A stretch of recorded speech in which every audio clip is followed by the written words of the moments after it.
Finally, it's the weekend. I feel like I've just survived a 5-day action movie where the main character is the alarm clock. To me, it feels more like a horror movie. Every morning when I open my eyes, I see the scariest thing in life Monday. Monday is like I wasn't invited, but I'm coming anyway. Oh, what are you drinking? Iced coffee with milk, light on the ice, light ice, so I can feel the pain of life more clearly. Sounds philosophical. I'll have black iced coffee to remind myself that life isn't always sweet. But you always add sugar. Yeah, I live realistically, but can't handle the truth. Makes sense. Like me every morning. The alarm rings, I turn it off. 5 minutes later, it rings again. I turn it off. When I'm late, I switch to, probably the boss is late today too. And the boss switches to, probably I have a new employee today. You know, my daily routine is a chain of repeated wrong decisions. For example, For example, every night I say just 5 more minutes, and those 5 minutes stretch until the birds chirp. birds chirping is mild. Some days I finish watching, the sky brightens, and suddenly I feel like an early riser. Our brains are genius at making excuses.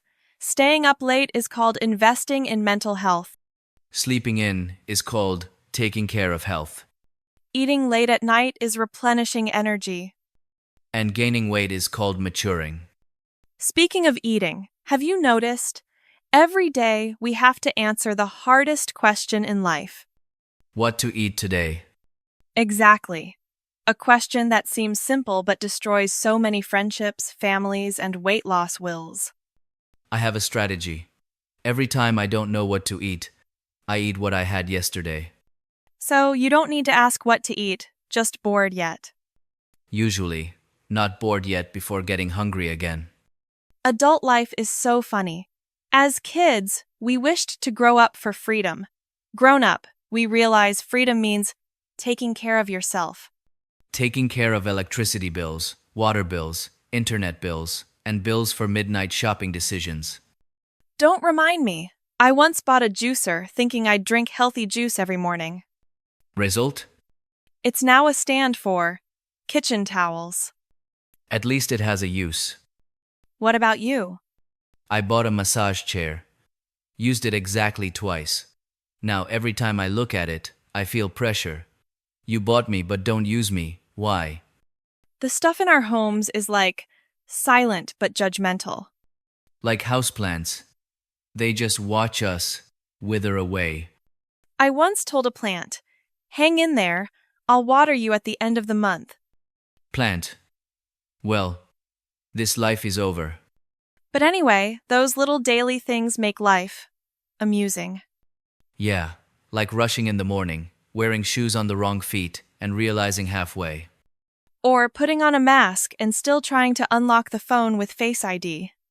Technology. I give up.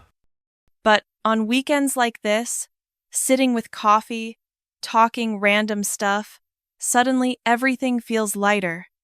Yeah, daily life may be messy, but at least we still have coffee, weekends, and someone to complain to.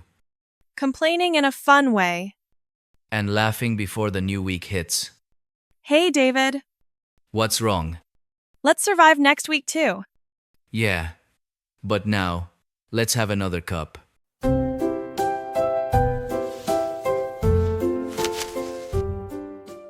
Talking about daily life suddenly reminds me. Last week I studied like I'd never studied before. Sounds familiar. My studying in the week is a series of events that's more spiritual than knowledgeable. Spiritual? The spirit of opening the book. The spirit of sitting at the desk. As for knowledge, it's free to roam. For me, every time I study, my brain automatically switches to battery saving mode. Ah, I know that mode. Read a page and understand just the title. Title is still okay. Some days I only remember the page number. That's progress. I remember. The cover color. Studying is like opening the book to prove you intend to study. Then, placing the phone nearby to time yourself. But the phone doesn't time you, it watches you. One notification pops up, and the brain says, "Why study? This is more useful." Exactly. The brain is great at persuading. It says, you can study anytime, but this video is only now. And 2 hours later, Brain, why haven't you studied yet? last week I even made a detailed study plan. Monday, subject A, Tuesday, subject B. Sounds like me. The plan looks very promising. But in reality, Monday, tired. Tuesday, not in the mood. Wednesday, wondering, why isn't it weekend yet? Then Thursday, Friday, is the acceptance phase. In the end, the week's studying is crammed into Sunday night. And Sunday night is when the brain is saddest. Studying while thinking, tomorrow is Monday again. Can't absorb because the brain is worried about emotional survival. But I notice one thing. The more pressure, the more we study unrelated stuff. Spot on. Reviewing notes and suddenly researching, why do cats like cardboard boxes? Or how to focus when you don't want to focus. And the conclusion is, still not focused. Do you study in groups often? Yes. But group study is a very artistic concept. What do you mean? First 30 minutes is greetings, next 30 is snacking. An hour later is life stories. Last 10 minutes is looking at each other in panic. Have we studied anything yet? But anyway, group study is still more fun than alone. Yeah. At least you see you're not the only one who doesn't understand. Feels comforting. Studying in the week isn't just learning knowledge, but also learning to face yourself. Facing procrastination. And expectations. I find I study best near deadlines. Deadlines are the best tutor in my life. It doesn't teach, but it stares at you scarily. But thanks to it, we know we can do more than we think. Yeah, even in panic. But in the end, through each study week, I feel not much smarter But more used to trying. and knowing to laugh when things don't go as planned. Like now, sitting with coffee, talking about studying, but no one opens a book. But it feels light. Because at least we're not avoiding it alone. Let's study next week. Yeah, make grand plans again.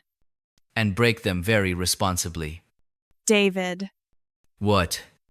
Even if studying in the week is tiring, but weekends with coffee like this, it's worth it. Yeah.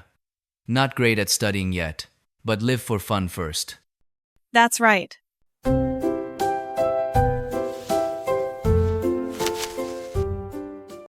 Have you noticed, chit-chat stories often start with, "Listen to this."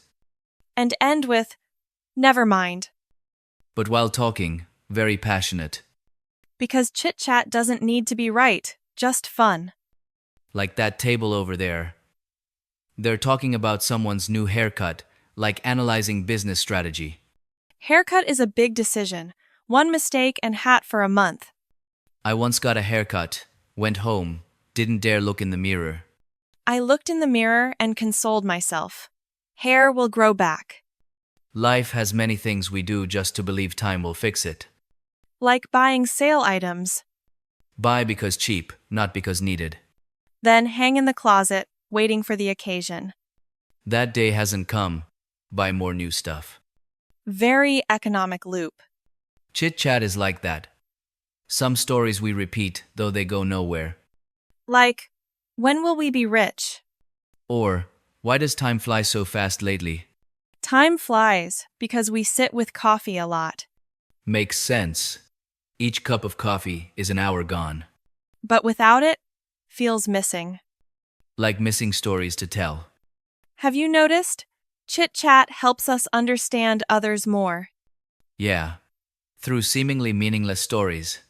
For example, people who talk about food are easily hungry. People who talk about money are short on money. People who talk about the past are thinking a lot. But saying it out makes it lighter. Right. Chit-chat is a way to dump excess thoughts. Without needing solutions. Just need someone to nod. or laugh at the right time. You laugh reasonably well, I practiced. Social laughing is a life skill. but real laughter is different. Yeah. Like now. David, do you feel weekends always pass faster? Because on weekends we live slower. And notice more. Notice the coffee getting cold. Notice the sounds of people chatting around. And notice that we're okay. No need for anything special. Just a familiar cafe. Someone to talk random stuff with. And a time without pressure. Chit-chat seems small, but pieces together into memories. Memories that don't need every detail remembered. Just the feeling, The feeling of sitting here. Weekend. and not needing to do anything. Do you want another cup? Nah, save it for next time. Yeah. Chit chat should be left unfinished. So, next time there's still stuff to talk about. Next week, this cafe okay?